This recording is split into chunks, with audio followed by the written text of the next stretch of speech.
ಜೊತೆಯಲಿ ಜೊತೆಯಲಿ ಅವಳೇನಾದ್ರೂ ಈ ಮನೆ ಸೊಸೆಯಾಗಿ ಬರಲಿಲ್ಲ ಅಂತಂದ್ರೆ ನಾನು ಏನಾಗ್ತೀನೋ ನನಗೆ ಗೊತ್ತಿಲ್ಲ. ಬರ್ತಾಳೆ ಮಾಮ್. ಯಾರು ಬರಲ್ಲ ಅಂತ ಹೇಳಿದ್ದು? ನೀನು ಅವಳ ಹತ್ರ ಏನೇನೋ ಹೇಳಿ. ಅದೆಲ್ಲ ಬರೀ ಸುಳ್ಳು ಮಾಮ್. ಮುಂದಕ್ಕೆ ನಾನು ಏನೇ ಅಚೀವ್ ಮಾಡಿದ್ರು, ದೊಡ್ಡ ಹೆಸರು ಮಾಡಿದ್ರು, ಅದೆಲ್ಲದಕ್ಕೂ ಅಬ್ಬಾಯಿ ಸರೇ ಕಾರಣ. ಮಿಂಚಿನ ಥರ ಬಂದು ನನ್ನ ಲೈಫ್ನೇ ಬದಲಾಯಿಸ್ಬಿಟ್ರು. ಇನ್ನೆಲ್ಲಿ ಬೇಕಾದರೂ ಕಾನ್ಫಿಡೆಂಟಾಗಿ ಹೆಜ್ಜೆ ಇಡ್ತೀನಿ, ಯಾರನ್ನು ಬೇಕಾದರೂ ಕನ್ವಿನ್ಸ್ ಮಾಡಿ ಚಾನ್ಸ್ ಗಿಟ್ಟಿಸ್ಕೋತೀನಿ. ಇನ್ಯಾವತ್ತೂ ನನ್ನ ಲೈಫಲ್ಲಿ ಸೋಲು ಅನ್ನೋದೇ ಬರೋದಿಲ್ಲಕ್ಕ. ಎಷ್ಟು ಖುಷಿ ಆಗ್ತಿದೆ ಗೊತ್ತಾ? ಏನಾದರೂ ಮಾತಾಡಕ್ಕ? ನಾನೇನು ಮಾತಾಡಲಿ? ನಿನ್ನ ಜೀವನನೇ ಬದಲಾಯಿಸಿರೋ ವ್ಯಕ್ತಿ ಅಂದರೆ ಖುಷಿ ಆಗುತ್ತೆ. ಆದರೆ ಅದ್ರ ಹಿಂದೆ ಅವ್ನು ಇಟ್ಕೊಂಡಿರೋ ಉದ್ದೇಶ ನೆನೆಸ್ಕೊಂಡ್ರೆ ಭಯ ಆಗುತ್ತೆ. ಭಯ ಯಾಕಕ್ಕ? ಸತ್ಯವಾಗ್ಲೂ ಆ ಮನುಷ್ಯ ದೇವ್ರಂತವನು.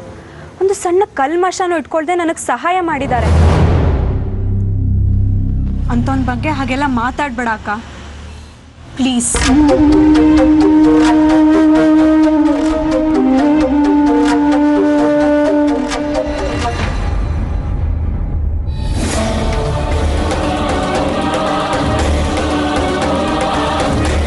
ನೀನು ಒಳ್ಳೆಯವನೇ ಕಣೋ, ಆದರೆ ನನ್ನ ಜೀವನಕ್ಕೆ ಒಳ್ಳೇದು ಮಾಡಬೇಡ.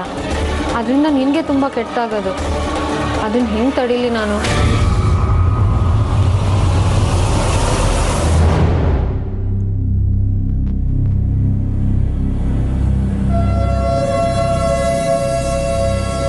ಮುಂದಕ್ಕೆ ನಾನು ಏನೇ ಅಚೀವ್ ಮಾಡಿದ್ರು, ದೊಡ್ಡ ಹೆಸರು ಮಾಡಿದ್ರು, ಅದೆಲ್ಲದಕ್ಕೂ ಅಬ್ಬಾಯಿ ಸರೇ ಕಾರಣ. ಮಿಂಚಿನ ಥರ ಬಂದು ನನ್ನ ಲೈಫ್ನೇ ಬದಲಾಯಿಸ್ಬಿಟ್ರು. ಇನ್ಯಾವತ್ತೂ ನನ್ನ ಲೈಫಲ್ಲಿ ಸೋಲು ಅನ್ನೋದೇ ಬರೋದಿಲ್ಲಕ್ಕ.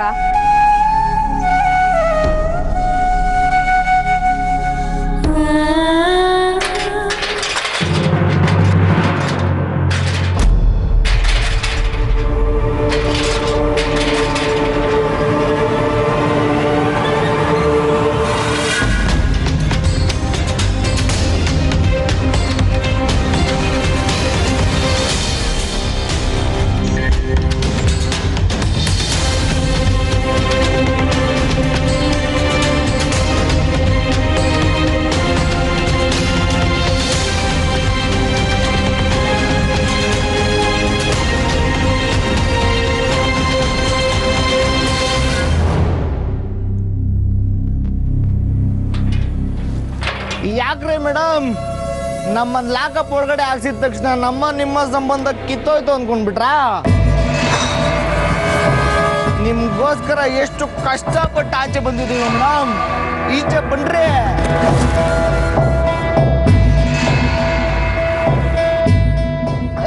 ಹೇಳೋ ಮಗ.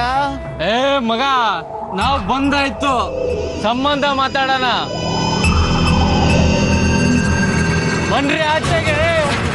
ಬರ್ರಿ ಬರ್ರಿ ಬರ್ರಿ ಬರ್ರಿ. ಅಕ್ಕ ಬೇಡವೆ, ಬಾಗ್ಲು ತೆಗಿಬೇಡ. ಮತ್ತೆ ಆ ನಾಯಿಗಳು ಎಷ್ಟು ಬೊಗಳ್ಕೊಂಡ್ರು ಸುಮ್ಮನೆ ಇರ್ಬೇಕಾ? ಎಷ್ಟು ಕೆಟ್ಟಾಗಿ ಮಾತಾಡ್ತಾ ಇದ್ದಾವೆ ನೋಡು. ನೀವು ಆಚೆ ಬರ್ಲಿಲ್ಲ ಅಂದ್ರೆ ಬಾಗ್ಲು ತೆಗಿರಿ, ನಾವೇ ಒಳಗಡೆ ಬರ್ತೀವಿ ಅಲ್ವಾ ಮಗ? ತೆಗಿರಿ. ಹೇಳ್ಸ್ಕೊಂಡ್ರಾ ಇಂಥವ್ರಿಗೆಲ್ಲ? ಅಕ್ಕ ಬೇಡವೆ, ಅಮ್ಮ ಬೇರೆ ಇಲ್ಲ. ಈ ಟೈಮಲ್ಲಿ ಬಾಕ್ಲಿ ತೆಗಿಬೇಡ. ಅವ್ರುಗಳು ಬೇರೆ ಕುತ್ಕೊಂಡು ಬಂದಿರೋ ಥರ ಇದ್ದಾರೆ. ಇಂಥ ಟೈಮಲ್ಲಿ ಅವ್ರನ್ನ ಎದುರಾಕೊಡೋದು ಸರಿ ಇಲ್ಲ. ಅದರಲ್ಲೂ ಅವರು ಹಳೆ ದ್ವೇಷ ಇಟ್ಕೊಂಡು ಬಂದಿದ್ದಾರೆ. ಬೇಡ ಅಕ್ಕ, ಬಾ.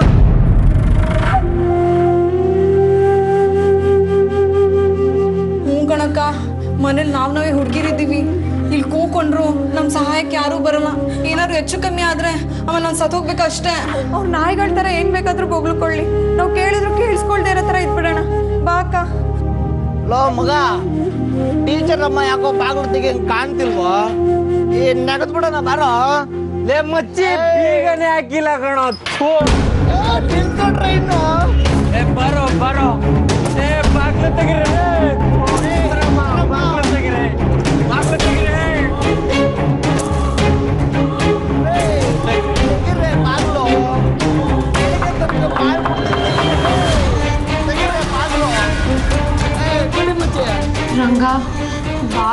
ಹೋಗ್ಬಿಡ್ತಾರೆ ಅನ್ಸುತ್ತೆ. ಏನ್ರೆ ಮಾಡೋದು? ನಂಗೆ ತುಂಬ ಭಯ ಆಗ್ತಿದೆ ಕಣಕ್ಕ. ಈ ಟೈಮಲ್ಲಿ ನಮ್ಮನ್ನು ಕಾಪಾಡೋರು ಯಾರೂ ಇಲ್ವಾ?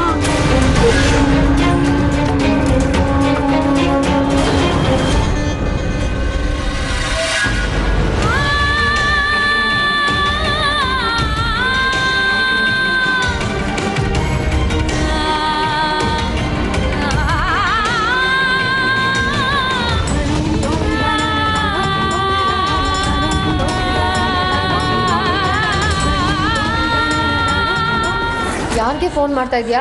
ಅಭಯ್ ಅವ್ರಿಗೆ.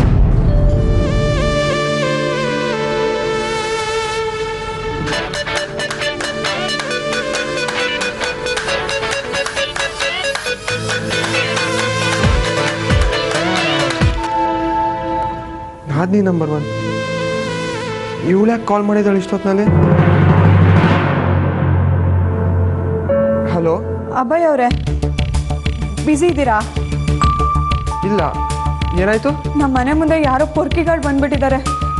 ಒಂದೇ ಸಮಯ ಬಾಗ್ಲು ಬಡಿತಾ ಇದ್ದಾರೆ. ಕೆಟ್ಟದಾಗೆಲ್ಲ ಮಾತಾಡ್ತಿದ್ದಾರೆ. ಅಮ್ಮ ಬೇರೆ ಮನೇಲಿಲ್ಲ. ನಂಗೆ ತುಂಬ ಗಾಬರಿ ಆಗ್ತಾ ಇದೆ. ನೀವೇನಾದರೂ ಹೆಲ್ಪ್. ನಿಮ್ಗೇನೂ ತೊಂದರೆ ಆಗಲ್ಲ, ಧೈರ್ಯವಾಗಿರಿ. ನನಗೆ 5 ನಿಮಿಷ ಟೈಮ್ ಕೊಡಿ. ನನ್ನ ಮಕ್ಳಿಗೊಂದು ಗತಿ ಕಾಣಿಸ್ತೀನಿ. ಆರಾಮಾಗಿರಿ.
ನೀವೇನು ಗಾಬರಿ ಪಡಬೇಡಿ. ನನ್ನ ಮಕ್ಕಳು ನಿಮ್ಮ ಮನೆ ಹತ್ರ ಬರೋದಿರಲಿ. ನಿಮ್ಮ ಹೆಸರು ಹೇಳೋಕ್ಕೂ ಭಯ ಪಡಬೇಕು. ಆ ರೀತಿ ಟ್ರೀಟ್ಮೆಂಟ್ ಕೊಡ್ತೀವಿ. ನೀವು ಧೈರ್ಯವಾಗಿರಿ, ಭಯ ಪಡಬೇಡಿ. ನೀವು ನಮ್ಮ ಅಭಯ್ ಸರ್ ಕಡೆಯವರು ಅಂದಮೇಲೆ ನಿಮಗೆ ಸ್ಪೆಷಲ್ ಪ್ರೊಟೆಕ್ಷನ್ ಕೊಡಿ ಅಂತ ಸಾಹೇಬರು ಹೇಳಿ ಕಳಿಸಿದ್ದಾರೆ.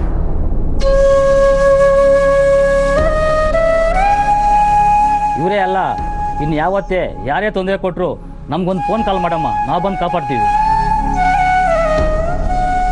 ನೀವು ನೆಮ್ಮದಿಯಾಗಿ ಹೋಗಿ ಮಲ್ಕೊಳ್ರಮ್ಮ. ಈ ನನ್ನ ಮಕ್ಕಳನ್ನ ಚೆನ್ನಾಗಿ ತಟ್ಟಿ ನಾವು ಮಲಗಿಸ್ತೀವಿ. Good night. ಬರ್ತೀವಮ್ಮ.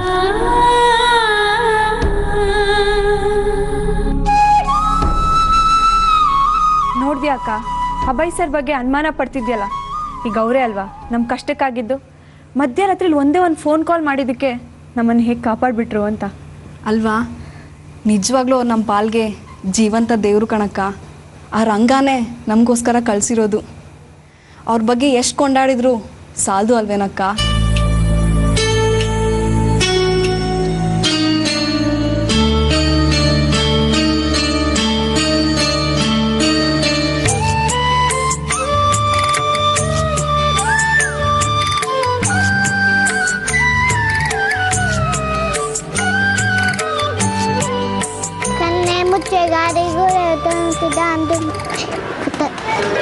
ಎಲ್ರಿಗೂ ಕಣ್ಮುಚ್ಚಿದ್ರೆ ಒಬ್ಬರೇ ಇದ್ದೀವಿ ಅನ್ಸುತ್ತೆ. ನಾನು ಕಣ್ಬಿಟ್ರೆ ಒಬ್ಬಳೇ ಇದ್ದೀನಿ ಅನ್ಸುತ್ತೆ. ಯಾಕಂದರೆ ನಾನು ಸ್ವಲ್ಪ ಸ್ಪೆಷಲ್ ಅಲ್ವಾ? ನಾನು ಸ್ಪೆಷಲೇ. ಏನಿಲ್ಲ, ನಿಮ್ಮ ಅಪ್ಪ ಅಮ್ಮ ಇದ್ದಾರೆ, ಒಂದೊಂದ್ಸಲಿ ಬಂದು ನೋಡ್ಕೊಂಡು ಹೋಗ್ತಾರೆ. ಆದರೆ ಆ ಕಮಲಿಗೆ ಅಪ್ಪ ಅಮ್ಮ ಯಾರೂ ಇಲ್ಲ. ಆದರೆ ನನಗೆ ಅಪ್ಪ ಅಮ್ಮ ಇಬ್ಬರೂ ಇದ್ದಾರೆ. ಆದರೆ ಅವ್ರನ್ನ ನಾನು ನೋಡೋಕ್ಕಾಗ್ತಾ ಇಲ್ಲ. ಯಾಕಂದರೆ ನಾನೇ ಜಾಸ್ತಿ ನಿನ್ಕಿಂತ ಸ್ಪೆಷಲ್ ಅಲ್ವಾ? ಐ ಪಾರು ನೀನ್ ಬಂದ್ಬಿಟ್ಯಾ? ವೈಶು ಮುತ್ತು.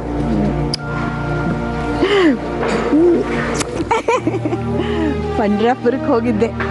ಆ ದೇವ್ರ ನೋಡಿದ್ಮೇಲೆ ನೀ ನನ್ನ ಪುಟಾಣಿ ದೇವ್ರನ್ನ ನೋಡ್ಲೇಬೇಕು ಅನ್ನಿಸ್ತು, ಅದಕ್ಕೆ ಬಂದ್ಬಿಟ್ಟೆ. ನನ್ನನ್ನ ದೇವ್ರಾಗ್ ಮಾಡಿ ದೂರ ಇಡಬೇಕು ಅಂತಿದ್ಯಾ? ಯಾಕೆ ನನ್ನಮ್ಮ ಹಾಗೆ ಮಾತಾಡ್ತೀಯಾ? ತಿಂಗಳಿಗೊಂದ್ಸಲ ಈ ನನ್ನ ತಾಯಿನ ನೋಡದೆ ಹೋದರೆ ನನಗೆ ಸಮಾಧಾನನೇ ಇಲ್ಲ. ಆ ನಮ್ಮಪ್ಪನ ಪ್ರಸಾದ ತಗೊಂಡ್ಬಂದಿದ್ದೀನಿ, ತಿನ್ನಿಸ್ತೀನಿ ಬಾ.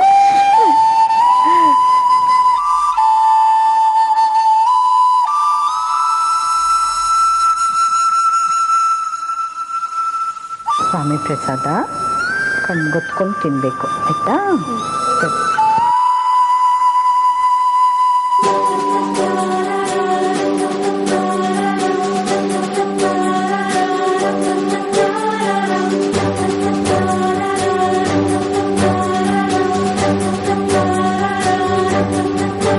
ಅಮ್ಮನಿಂದ ಮಕ್ಕಳು ದೂರ ಆದ್ರೆ ನೆಮ್ಮದಿ ಇಲ್ಲ ಅಂತ್ಯ, ನನ್ನನ್ನು ಮಾತ್ರ ಅಮ್ಮನಿಂದ ದೂರ ಮಾಡ್ತಿದ್ಯಾ?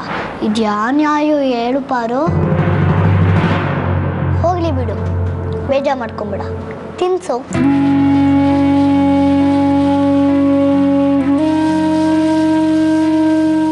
ಪಂಡ್ರಾಪುರಿಗೆ ಹೋಗಿದ್ದಲ್ಲ, ಅಲ್ಲಿ ಯಾರಿದ್ದಾರೆ? ಅಲ್ಲಿ ನಮ್ಮಪ್ಪ ರಂಗ ಇದ್ದಾನೆ ಕಣಮ್ಮ. ಅವನಿಲ್ಲದೆ ಜಗತ್ತಲ್ಲಿ ಏನೂ ನಡೆಯಲ್ಲ. ಒಂದು ಹುಲ್ಕಡ್ಡಿ ಅಲ್ಲಾಡಬೇಕು ಅಂದರೆ ಅವನ ಅಪ್ಪನೇ ಬೇಕೇ ಬೇಕು. ಹೌದಾ? ರಂಗದ ಮೇಲೆ ಆಣೆ ಇಟ್ರೆ ನೀನ್ ನಿಜಾನೇ ಹೇಳ್ತೀಯ ಅಲ್ವಾ ಪಾರು? ಮತ್ತೆ ಆ ನಮ್ಮಪ್ಪನ ಮೇಲೆ ನಾಣೆನ ಮೀರೋದುಂಟಾ? ನಾಶ ಆಗೋಗ್ಬಿಡ್ತೀವಿ ಅಷ್ಟೇ. ಪಾರು, ನಾನು ನಿನಗೆ ಪ್ರಶ್ನೆ ಕೇಳ್ತೀನಂತೆ, ನೀನೇನಾರ ಅದಕ್ಕೆ ಉತ್ತರ ಕೊಡ್ಲಿಲ್ಲ ಅಂದ್ರೆ ರಂಗದ ಮೇಲೆ ಆಣೆ ಅಂತೆ. ಹಾಗೆಲ್ಲ ಆಣೆ ಇಡಬಾರ್ದೆ, ದೇವ್ರು ಕೋಪ ಮಾಡ್ಕೋತಾನೆ, ಆಮೇಲೆ ನಮ್ಗೆ ಉಳ್ಗಾಲ ಇರಲ್ಲ. ಈಗ ಪ್ರಾಮಿಸ್ ಮಾಡಿದ್ಯಾ? ನನಗೇನು ಮಾಡಲಿ? ಎಂಥ ಸಂಕಷ್ಟಕ್ಕೆ ಸಿಕ್ಕಾಕಿಸ್ತೀಯ ನೀನು? ಹೋಗ್ಲಿ, ಅದೇನು ಕೇಳು. ನಿಜವಾದ ಉತ್ತರನೇ ಕೊಡಬೇಕು. ನನಗೆ ಗೊತ್ತಿದ್ರೆ ಖಂಡಿತ ಹೇಳ್ತೀನಿ, ಕೇಳು. ನಮ್ಮ ಅಮ್ಮನ ಹೆಸರು ಹೇಳ್ತೀಯಾ ಪ್ಲೀಸ್?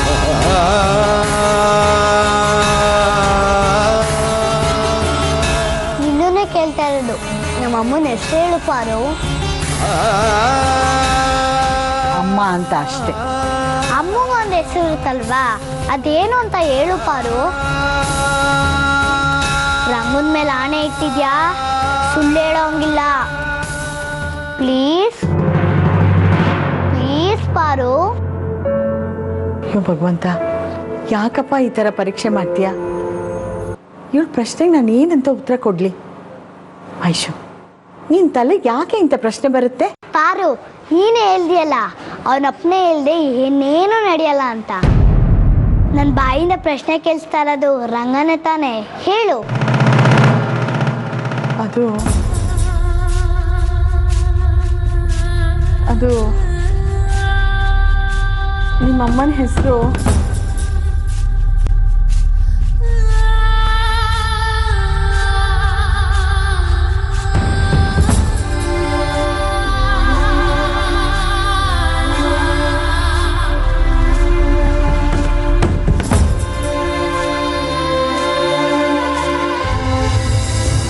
ನಿಮ್ಮಮ್ಮನ ಹೆಸರು ಪಾವನಿ ಅಂತ. ಪಾವನಿ ಅಂತ. ಹೌದಾ? ಪಾವನಿ ಎಷ್ಟು ಚೆನ್ನಾಗಿದೆ ಅಲ್ವಾ ಅಮ್ಮನ ಹೆಸರು? ಹೆಸರಷ್ಟೇ ಚೆನ್ನಾಗಿರೋದು, ಹಣೆ ಬರಹ ಮಾತ್ರ. ಪಾರು, ಪಾವನಿ ಅಮ್ಮ ಇನ್ನ ಯಾಕೆ ಮದುವೆ ಮಾಡ್ಕೊಂಡಿಲ್ಲ? ಮಾಡ್ಕೋತಾಳೆ. ಅವಳನ್ನ ಮದುವೆ ಆಗೋ ಹುಡುಗ ಬಂದೇ ಬರ್ತಾನೆ. ಆ ಹುಡುಗನ್ನ ಪಾಂಡುರಂಗನೇ ಕಳಿಸ್ತಾನೆ.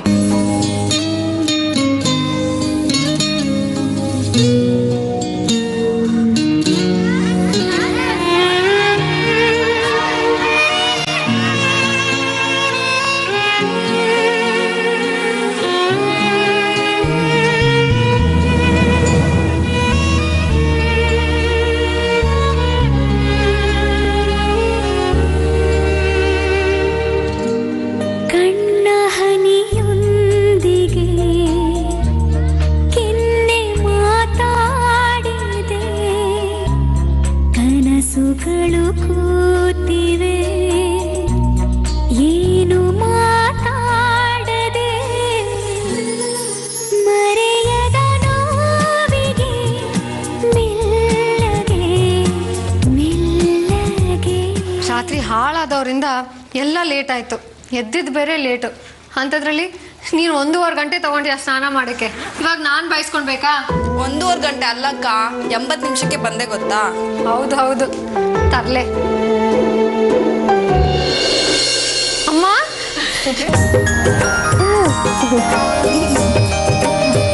ನಾನು ನಿನ್ನ ಜೊತೆ ಮಾತಾಡಲ್ಲಮ್ಮ. ಯಾಕೆ ತಾಯಿ? ಇದ್ದಕ್ಕಿದ್ದಾಗೆ ನಮ್ಮನ್ನ ಬಿಟ್ಟು ಹೋಗ್ಬಿಡೋದ ನೀನು? ಇಲ್ಲಿ ನಿನ್ನ ಮಕ್ಕಳು ಹೇಗಿರ್ತಾರೆ, ಹೆಂಗಿರ್ತಾರೆ, ಅದ್ರ ಬಗ್ಗೆ ನಿಂಗೆ ಒಂಚೂರು ಯೋಚನೆ ಬರಲಿಲ್ವಾ? ಏನೇ ಮಾಡಲಿ ಶಾಲಿನಿ, ಆ ಹುಡುಗ ಬಂದು ಪಂಡ್ರಾಪುರ ಅಂದ ಕೂಡಲೇ ನೀನು ಕನಸು ನನ್ಸು ಅಂತ ಅನ್ನಿಸ್ಬಿಡ್ತು. ನಮ್ಮಪ್ಪನೇ ಬಂದು ನನ್ನ ಕರಿತಾ ಇದ್ದಾನೆ ಅಂತ ಅಂದ್ಕೊಂಡು ಸತಿ ಸಕ್ಕುಬಾಯಿ ಥರ ಹೋಗೇ ಬಿಟ್ಟೆ. ಶಾಲಿನಿ, ಏನೇ ಹೇಳು, ಆ ಹುಡುಗ ಬಂದು ನನ್ನ ಜೀವನನೇ ಪಾವನ ಆಗೋಯ್ತು ಕಣೆ. ಆ ಪಾಂಡುರಂಗನ ಕಣ್ ತುಂಬ ತುಂಬ್ಕೋಬೇಕು ಅಂತ ಎಷ್ಟು ವರ್ಷದಿಂದ ಕನಸುಗಳನ್ನ ಕಟ್ಕೊಂಡಿದ್ದೆ. ಈ ಹುಡುಗ ಬಂದು ಆ ಕನಸನ್ನ ಈಡೇರಿಸ್ಬಿಟ್ಟ ಕಣೆ. ಅದು ಎಂದ ಟ್ರಿಪ್ಪು ಅಂತೀಯಾ? ಹಾ, ಒಳ್ಳೆ ಐರಾವತ ಇದ್ದಂಗಿತ್ತು ಬಸ್ಸು. ಕುಡಿದ್ ನೀರು ಅಲ್ಲಾಡ್ಲಿಲ್ವೇ? ಯಾವ್ಯಾವ ಊರು ಅಂತೀಯ? ತುಳಜಾಪುರ, ಪಂಡ್ರಾಪುರ, ಆಮೇಲೆ ಸೊಲ್ಲಾಪುರ, ಅಕ್ಕಲ್ಕೋಟೆ, ಅಬ್ಬಬ್ಬಬ್ಬಾ, ಒಂದೊಂದು ದೂರ ಆನಂದವಾಗಿ ಕರ್ಕೊಂಡು ಹೋಗಿ ಸಂತೋಷವಾಗಿ ಕರ್ಕೊಂಡು ಬಂದ್ರು ಕಣೆ. ನಾನು ಎಲ್ಲ ದೇವರನ್ನು ಕಣ್ಣು ತುಂಬಿಸ್ಕೊಂಡ್ಬಿಟ್ಟೆ. ನೀನೇನೋ ಆನಂದವಾಗಿ ಹೋಗ್ಬಿಟ್ಟೆ, ಇಲ್ಲಿ ನಮ್ಮ ಗತಿ ನೋಡ್ಬೇಕಿತ್ತು. ರಾತ್ರಿ ಆ ಪೊರ್ಕಿ ಹುಡುಗರು ಮತ್ತೆ ಬಂದು ಗಲಾಟೆ ಮಾಡಿದ್ರು. ಅಯ್ಯೋ ದೇವ್ರೆ, ಆಮೇಲೆ ಆ ಟೈಮ್ಗೆ ದಿಶಕ್ಕ ಅಭಯ್ ಅವ್ರಿಗೆ ಫೋನ್ ಮಾಡಿದ್ಲು. 5 ನಿಮಿಷಕ್ಕೆ ಪೊಲೀಸರು ಬಂದು ಅವ್ರನ್ನೆಲ್ಲ ಹೇಳ್ಕೊಂಡು ಹೋಗ್ಬಿಟ್ರು. ನೋಡ್ದ್ಯಾ, ನಾನು ಹೇಳಿಲ್ವಾ ಅವ್ನು ಬಂದಿರೋದೇ ನಮ್ಮನ್ನ ಕೈ ಹಿಡಿದು ಕಾಪಾಡೋಕೆ ಅಂತ. ಆ ಟೈಮ್ಗೆ ದಿಶಕ್ಕ ಅಭಯ್ ಅವ್ರಿಗೆ ಫೋನ್ ಮಾಡಿದ್ಲು. 5 ನಿಮಿಷಕ್ಕೆ ಪೊಲೀಸರು ಬಂದು ಅವ್ರನ್ನೆಲ್ಲ ಹೇಳ್ಕೊಂಡು ಹೋಗ್ಬಿಟ್ರು. ನೋಡ್ದ್ಯಾ, ನಾನು ಹೇಳಿಲ್ವಾ ಅವ್ನು ಬಂದಿರೋದೇ ನಮ್ಮನ್ನ ಕೈ ಹಿಡಿದು ಕಾಪಾಡೋಕೆ ಅಂತ. ಆ ಮಾತನ್ನ ನಿಜ ಮಾಡ್ಬಿಟ್ಟ ಆ ಪುಣ್ಯಾತ್ಮ. ಶಾಲಿನಿ, ಆ ಹುಡುಗರಿಗೊಂದು ಫೋನ್ ಮಾಡಿ ಮನೆಗೆ ಬಾ ಅಂತ ಕರಿಯೇ. ನಾನು ಫೋನ್ ಮಾಡಬೇಕಾ? ಯಾಕಮ್ಮ? ಯಾಕೆ ಅಂತ ಕೇಳ್ತೀಯಲ್ಲೇ? ಪ್ರಸಾದ ಕೊಡೋಕ್ಕೆ. ಅವನನ್ನ ಪಂಡ್ರಾಪುರಕ್ಕೆ ಕಳಿಸಿದ್ದಾನೆ. ಒಂದಿಷ್ಟು ಪ್ರಸಾದ ಕೊಡಲಿಲ್ಲ ಅಂದರೆ ಹೇಗೆ? ಕರಿಯೇ. ಅಯ್ಯೋ ಬಿಡಮ್ಮ, ಈಗಿನ ಕಾಲ ಹುಡುಗರಿಗೆ ಪೂಜೆ ಪ್ರಸಾದ ಅಂದ್ರೇ ಏನೂ ಗೊತ್ತಿಲ್ಲ. ನೀನು ಕೊಡೋ ಪ್ರಸಾದನ ಡಸ್ಟ್ಬಿನ್ಗೆ ಹಾಕೋ ಜನ ಅವರು. ಅಯ್ಯೋ ಇಲ್ಲಕ್ಕ, ದೇವರು ಪೂಜೆ ಪುನಸ್ಕಾರ ಅಂದರೆ ತುಂಬ ಭಯ ಭಕ್ತಿ ಅವ್ರಿಗೆ. ನನಗಿಂತ ತುಂಬ ದೇವ್ರು ನಂಬಿದ್ದಾರೆ ಗೊತ್ತಾ ಅವರು. ಹೌದೌದು, ಈಗಿನ ಕಾಲದಲ್ಲಿ ಅಂಥ ಹುಡುಗರನ್ನ ಹುಡುಕಿದ್ರು ಕೋಟಿಗೊಬ್ರು ಸಿಗೋಲ್ವೇ? ಸಾಕು, ಬರೀ ಇವ್ರನ್ನೇ ಹೊಗಳೋದಾಯ್ತು ನಿಂದು. ನಂಗೆ ಟೈಮ್ ಆಗ್ತಾ ಇದೆ, ನಾನು ಬರ್ತೀನಿ, ಬಾಯ್. ಅವನು ಹೊಗಳಿದ್ರೆ ಇವಳಕ್ಕೆ ಸಿಟ್ಟು ಮಾಡ್ಕೋತಾಳೆ. ಒಂದ್ಸಲ ಅವರು ನೋಡೋವರೆಗೂ ಹಂಗೆ ಆಡ್ತಾಳೆ ಬಿಡಮ್ಮ. ಒಂದ್ಸಲ ಕರೆದು ಪರಿಚಯ ಮಾಡಿಸು, ಆಮೇಲೆ ನೋಡು ಅವಳೇ ಅವ್ರಿಗೆ ಅಭಿಮಾನಿ ಆಗಿಬಿಡ್ತಾಳೆ.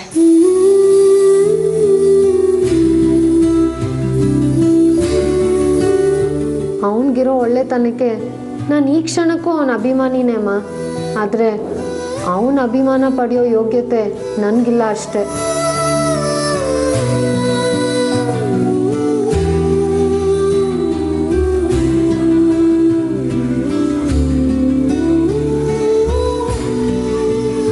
ಏನಾದರೂ ಮಾತಾಡಿ,